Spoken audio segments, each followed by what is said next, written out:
Salut, c'est Florian, bienvenue dans cette nouvelle vidéo. Dans cette vidéo, je vais te parler du Sol, S-O-L, la crypto-monnaie native de la blockchain Solana.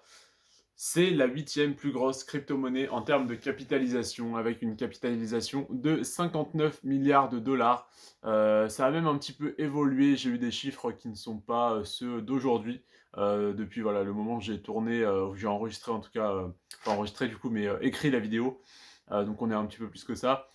Il y a une énorme croissance ces 2 dernières années, qui est due en fait au développement de la finance décentralisée et des NFT. Alors au développement, au sens large, un développement dans le sens où tous ces domaines, s'améliorent, mais également au développement dans les réseaux sociaux et cetera. La grosse popularité des NFT et de la DeFi, tout ce qui va être, le mélange de DeFi et de NFT, ça va être les Play to Earn par exemple qui, prennent beaucoup d'ampleur. J'ai vu une chaîne YouTube il y a 3 semaines qui avait moins de 50 abonnés. C'est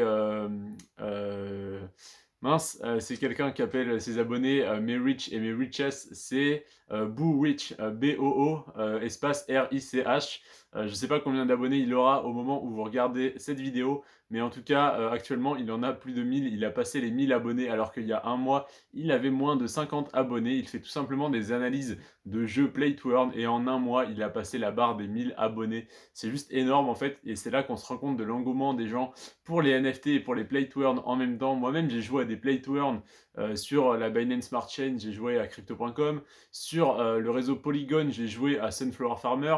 Sur les deux, j'ai gagné un peu d'argent, mais bon, j'y passe trop de temps en fait. Donc du coup, je vais arrêter les Play to Earn. Mais en tout cas, c'est extrêmement intéressant le fait que ça se développe autant, parce que ça amène beaucoup de gens comme moi sur en fait les blockchains décentralisées.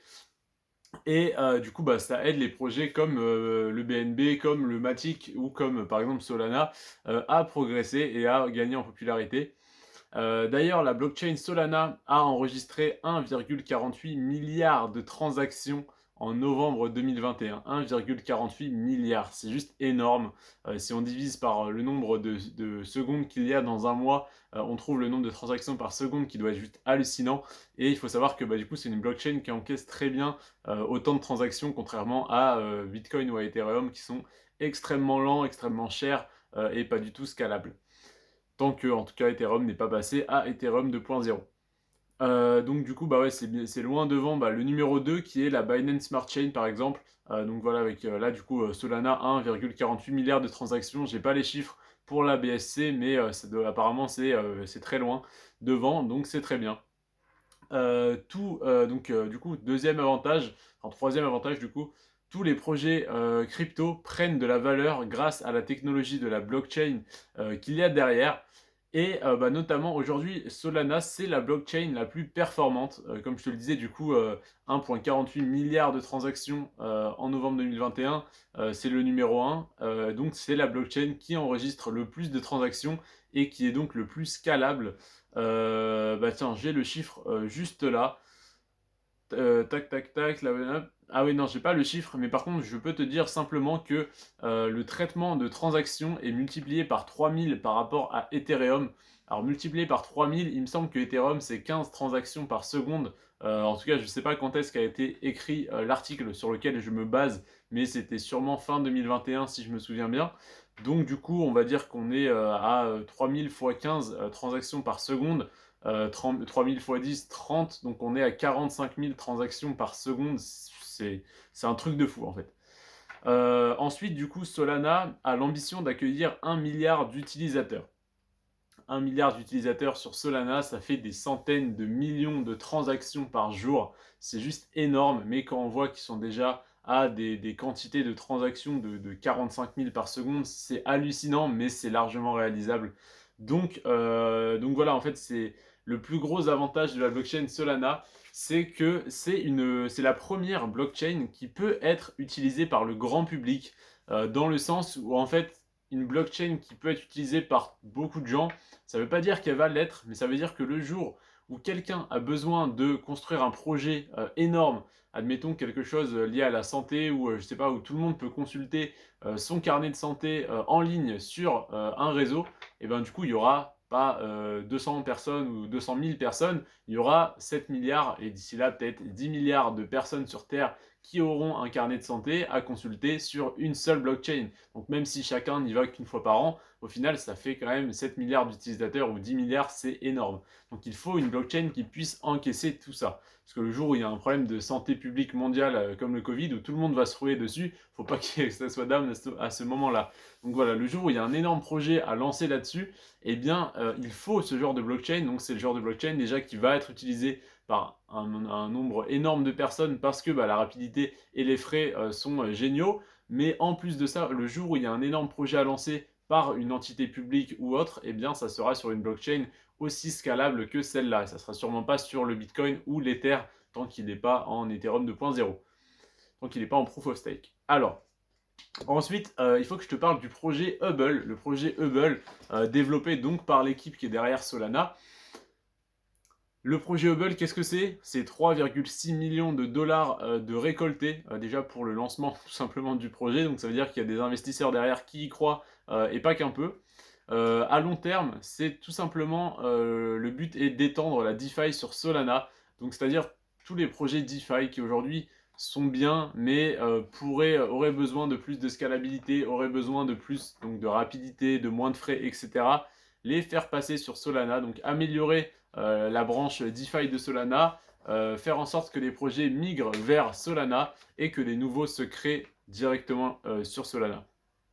À court terme, le petit objectif chiffré, c'est d'avoir 1 million d'utilisateurs sur le réseau DeFi de Solana et de faire des transactions instantanées et à moindre coût. Alors, je ne sais pas comment je l'ai écrit, ça me paraît un peu bizarre, mais il me semble que c'est déjà le cas, en tout cas, de pouvoir faire des transactions de l'ordre de moins de 5 secondes, donc instantanées, et à moindre coût, parce que voilà, c'est un réseau qui est extrêmement scalable et qui ne congestionne pas du tout, donc il n'y a pas de problème à ce niveau-là. Donc voilà, l'objectif en fait à court terme, c'est d'avoir le plus rapidement possible 1 million d'utilisateurs sur le réseau DeFi de Solana, pas simplement sur la blockchain, mais sur le côté DeFi. Ensuite, lancement prochain d'un stablecoin basé sur la blockchain Solana, pardon. Ça sera l'USDH. Voilà, pour varier un peu de l'USDT, USDC, USDH, dans le but de faire des prêts sous garantie et également du stacking pour générer des revenus passifs. Donc là, en fait, ils vont attirer absolument tout le monde. Ils vont attirer les gens qui ont de l'argent à investir et donc qui veulent dégager des revenus passifs. Ils vont attirer les gens qui ont besoin de la stabilité d'un stablecoin pour simplement, admettons qu'ils ont peur que le Bitcoin s'effondre demain, hop, ils échangent leur Bitcoin contre des USDH. Donc du coup, ils vont avoir de l'USDH, ils peuvent éventuellement simplement le garder en portefeuille ou le stacker. Donc du coup, les gens qui ont de l'argent, soit ils investissent en crypto et quand ils ont peur du marché, ils se mettent en stablecoin en USDH. Si simplement ils veulent pas de volatilité, ils veulent juste des revenus passifs, c'est un peu plus mon cas, même si j'aime bien la stabilité, même si j'aime bien les rendements énormes que peuvent offrir les cryptos et que je m'expose à beaucoup de cryptos, j'aime bien la stabilité et avoir mes petits revenus passifs tous les jours. J'aime bien par exemple l'USDT par exemple que j'utilise pour me générer des revenus passifs, hein, et également l'USDC ou je sais plus lequel, mais j'utilise deux stablecoins actuellement sur Binance en stacking en fait dans la partie earn de crypto.com. Donc pour tous les jours je reçois quelques centimes en fait d'intérêt et au final voilà je gagne tous les jours de l'argent par mon stacking de stablecoin parce que j'apporte de la liquidité. Donc là ça va être possible. Donc il y aura ces gens là qui vont vouloir la stabilité et générer des revenus passifs. Il y aura les gens qui veulent s'exposer aux crypto-monnaies mais quand ils ont peur du marché passer en stablecoin, ils passent en stablecoin, ils les stackent. Mais également les gens, les traders par exemple, qui vont vouloir emprunter des crypto-monnaies pour faire leur trading et rendre les crypto-monnaies remboursées avec des petits intérêts sur une heure, sur 10 minutes ou sur une journée. Et donc en fait, les gens qui veulent simplement emprunter, admettons, du coup, de l'USDH pour acheter d'autres crypto-monnaies, voilà. Après, c'est un peu un choix que j'ai du mal à comprendre, mais admettons, hein, déposer du coup de l'USDH, en échange recevoir, c'est un prêt sous garantie, donc tu déposes en garantie tes USDH, et enfin non, du coup, je dis des bêtises, tu déposes, admettons, ton Bitcoin, tu empruntes des USDH, tu achètes d'autres crypto-monnaies, tu fais ce que tu as à faire avec ton argent, même tu le repasses en monnaie fiat, tu achètes ta maison, tu fais ce que tu veux, et après tu retournes racheter entre guillemets ton Bitcoin avec des petits intérêts. Donc en fait tu fais tout simplement un emprunt à la banque du coup décentralisée qui sera Hubble. Donc voilà, ça va vraiment être un projet sur cette blockchain qui est très intéressant et qui va attirer absolument tout type de public, que ce soit des investisseurs ou simplement des gens qui veulent emprunter du stablecoin. Et l'objectif final, c'est d'en faire un protocole 100% géré par la communauté. Ça me plaît énormément. C'est comme quand, par exemple, l'équipe qui est derrière derrière un protocole, derrière une blockchain, va faire partie d'une organisation à but non lucratif. Là, on est un peu pareil, on est sur une team qui veut faire du projet Hubble et donc de la blockchain Solana un protocole 100% géré par la communauté. C'est-à-dire qu'ils n'auront plus la main dessus, à part eux, les quelques tokens qu'ils auront en portefeuille. Je pense qu'ils en garderont pas mal en souvenir de l'époque et parce que du coup, ils vont croire en leur projet comme ils ne croient en absolument aucun autre.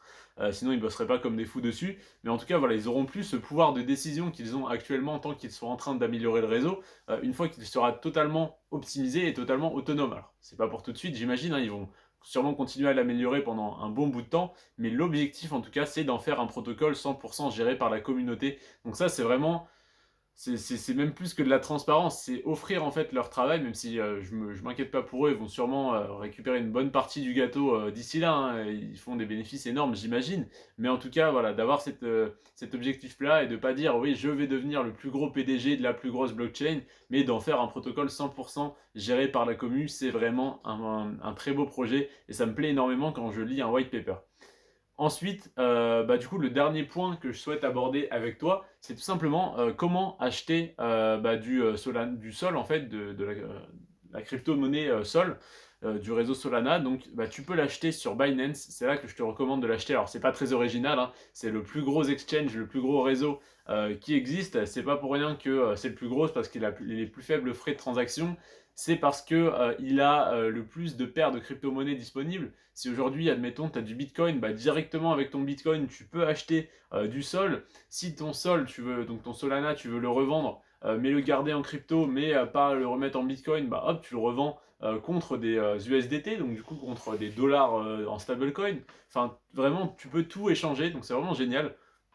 Et tu as des frais de transaction qui sont très faibles. Et en plus, je peux te proposer de réduire tes frais de transaction de 5% en passant par mon lien en description pour créer ton compte si tu n'as pas encore de compte. Alors j'en doute, hein, parce que je pense que si tu regardes cette vidéo, on a tous notre compte sur Binance, mais j'en fais quand même la promotion. Si jamais certains d'entre vous n'ont pas encore leur compte, je t'invite tout simplement à créer ton compte, ne serait-ce que pour aller voir en fait toutes les fonctionnalités, toutes les manières de gagner de l'argent sur Binance. C'est vraiment incroyable.